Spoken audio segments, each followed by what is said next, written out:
लंबे समय से इंतजार कर रहे अखिलेश यादव ने पार्टी संगठन में चला दी सर्जिकल स्ट्राइक। सपा चीफ ने ऐसी रणनीति के तहत कार्रवाई की कि चापलूस नेताओं को बचाव का मौका तक नहीं मिला। एक साथ इतने नेताओं पर एक्शन। संगठन की मिल रही रिपोर्ट और समीक्षा से ठनक गया था अखिलेश यादव का माथा। अगर एक्शन न लिया जाता तो फिर 2027 में दिखता इसका सीधा असर। पार्टी को सत्ता तक पहुंचाने के लिए यह सर्जिकल स्ट्राइक जरूरी थी। जरा देखिए अखिलेश यादव ने कहा, कब और किस नेता से कहा। अब बहुत हो गया और अब कब तक नए पदाधिकारियों को दी जाएगी जिम्मेदारी। पूर्व सीएम के दांव ने सत्ताधारियों को भी चौंका दिया और सपा के वरिष्ठ नेताओं को भी हैरान कर दिया। उत्तर प्रदेश की मुख्य विपक्षी दल समाजवादी पार्टी में बड़े पैमाने पर सपा प्रमुख ने सर्जिकल स्ट्राइक चलाया है।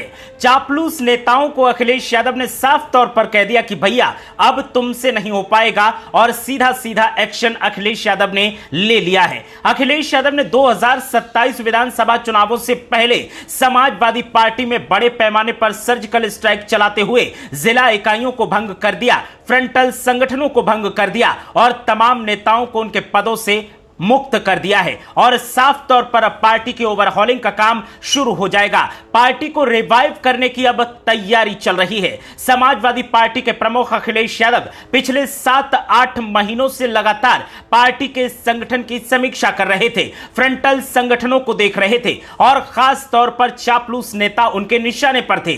अखिलेश यादव को जब लगा कि 2027 के विधानसभा चुनावों में ये नेता पार्टी को नुकसान पहुंचा सकते हैं और पार्टी के लिए ये घातक साबित हो सकते हैं, तो अखिलेश यादव ने 74 जिलों में सर्जिकल स्ट्राइक चलाते हुए इकाई को भंग कर दिया और फ्रंटल संगठनों को भी भंग कर दिया है। फ्रंटल संगठनों की अगर बात की जाए तो लोहिया वाहिनी, युव जनसभा, महिला सभा और इसके अलावा मुलायम सिंह यूथ ब्रिगेड, तमाम ऐसे संगठन थे, सबको भंग कर दिया है और सब में अब नए सिरे से काम शुरू किया जाएगा। नए पदाधिकारियों को जिम्मेदारी दी जाएगी, नए चेहरों को वरीयता दी जाएगी। अखिलेश यादव ने जब से सर्जिकल स्ट्राइक का आदेश जारी किया उसके बाद पार्टी में सबसे ज्यादा अगर कोई परेशान दिखा तो चापलूस नेता दिखाई दिए। सियासी जानकारों का कहना है कि अखिलेश यादव ने बहुत सही समय चुना है इस एक्शन के लिए। उन्होंने सिर्फ कुशीनगर को छोड़ दिया क्योंकि अभी हाल ही में वहां पर नए जिलाध्यक्ष का उन्होंने चुनाव किया था, लेकिन बाकी अन्य जिलों में उन्होंने सभी इकाइयों को भंग कर दिया है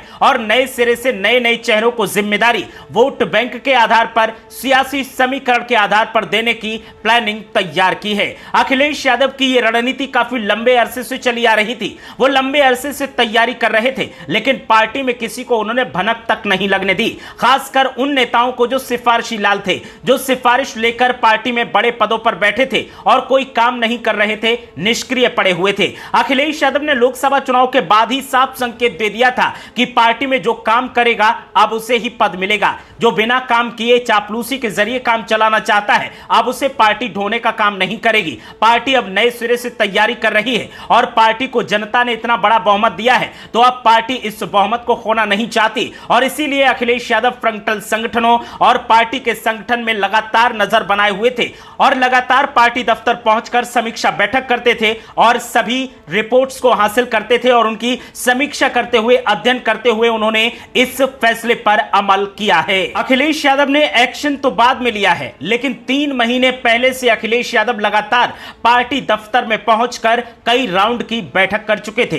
कभी उन्होंने जिला इकाइयों से जिला अध्यक्षों को बुलाया और उनके साथ कई राउंड की बैठक की, तो कभी उन्होंने विधानसभा चुनाव में जो प्रत्याशी हार गए उन्हें बुलाया, उनके साथ बैठक की, तो कभी पार्टी के सांसदों को बुलाया, उनके साथ बैठक की और कभी पार्टी के अध्यक्ष के साथ बैठक की। बूथ स्तर की रिपोर्ट ली, जिला स्तर की रिपोर्ट ली और सभी रिपोर्ट्स को एक साथ मिलाकर समीक्षा की और उसके बाद अखिलेश यादव ने यह एक्शन लिया है।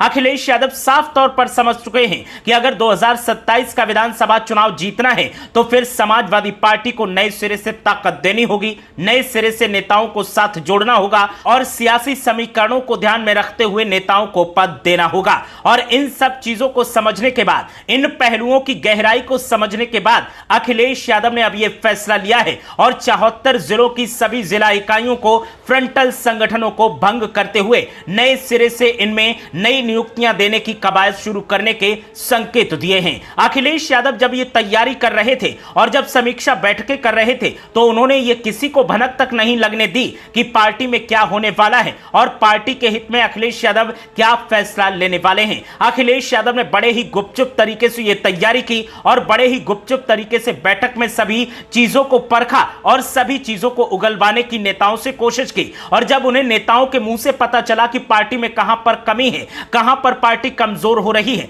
कहां पर संगठन सही से काम नहीं कर पा रहा है और कहां संगठन को कमजोर करने की साजिशें चल रही हैं और कौन नेता ऐसा कर रहा है, जब उन्होंने इन सब चीजों को समझ लिया तो उसके बाद फिर एक्शन लिया। और जब एक्शन लिया है तो इस एक्शन ने पार्टी में तमाम वरिष्ठ नेताओं को भी चौंका दिया है। पार्टी के आला कमान को भी इस बात की खबर नहीं थी कि अखिलेश यादव क्या करने वाले हैं, लेकिन अखिलेश यादव ने अचानक से यह फैसला लिया और सबको चौंका दिया है। सियासी जानकारों का कहना है कि अखिलेश यादव ने बड़ी ही चालाकी के साथ यह फैसला लिया है, क्योंकि 2026 और 2027 दो ऐसे साल होने वाले हैं कि जब समाजवादी पार्टी चुनावों में होगी, क्योंकि 2026 में पंचायत चुनाव होने वाले हैं और 27 में विधानसभा के चुनाव होने वाले हैं और दोनों ही बहुत महत्वपूर्ण हैं। जो पंचायत चुनावों में मजबूती हासिल करेगा वो 2027 के विधानसभा चुनावों में भी मजबूती हासिल करेगा। और पंचायत चुनावों को जीतने के लिए यह रणनीति का पहला पहलू हो सकता है कि अखिलेश यादव ने फ्रंटल संगठन, जिला इकाइयों को भंग करते हुए उन्हें रिवाइव करने का फैसला लिया है और यह फैसला पार्टी के हित में सही साबित होगा।